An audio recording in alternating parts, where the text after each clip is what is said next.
அனைவருக்கும் வணக்கம். நான் பிரபாகர், ஜோதிடர். ஓம் சிவாய நமக. சிவசக்தி திருச்சிற்றம்பலம்.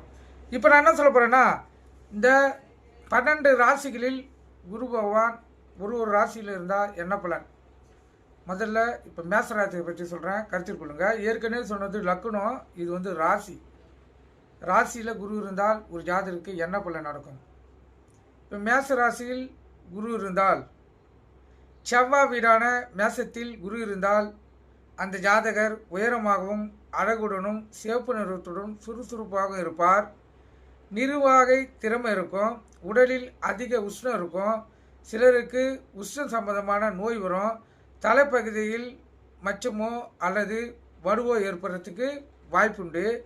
அதே போல் ரிஷப ராசியில் குரு இருந்தால், சுக்கிர வீடான ரிஷபத்தில் குரு இருந்தால் அவ்வீட்டில் குரு பகவான் பகை பெறுகிறார்.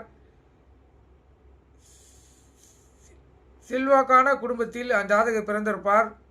வாழ்க்கையில் போராட்டம் இருக்கும். பிற்கால வயதில் முன்னேற்றம் காண்பார். நடப்பது முன்கூட்டி அறியும் ஆற்றல் இருக்கும். தெய்வர்கள் கிட்டும். கலைத்துறையில் நாட்டம் இருக்கும்.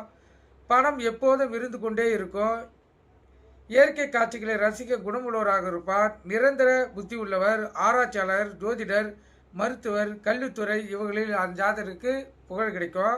அதே போல் மிதுனத்தில் குரு இருந்தால், புதன் வீடான மிதுனத்தில் குரு இருந்தால் நட்பு வீடாகும். குருக்கு எப்போதும் இளமையான காட்சியளிக்கக்கூடியவர். உயர்கல்வி யோகம் உண்டு. ஆராய்ச்சியாளர், சாதனை செய்வர், கீர்த்தி புகழ் உண்டு. அவருக்கு எழுத்தாளராக இருக்கக்கூடிய வாய்ப்பு உண்டு. சற்று கோழைத்தனம் இருக்கும். சமோஜ புத்தியுடன் எதையும் சமாளிப்பார். வியாபாரத்தில் அதிக லாபம் அடையக்கூடிய வாய்ப்பு அவருக்கு ஏற்படும். கடகத்தில் குரு இருந்தால், கடகராசி சந்திரன் வீடான கடகத்தில் குரு பகவானுக்கு உச்ச வீடாகும். பருத்த உடலை உடையவர். அன்பு பாசத்துக்கு கட்டுப்படுவார். நிர்வாக திறமை இருக்கும். ராமனை போல் வாழ்வார். தாயிடம் பாசம் இருக்கும். சுகமான வாழ்க்கை அமையும். வீடு மனை வாகனம் அமையும்.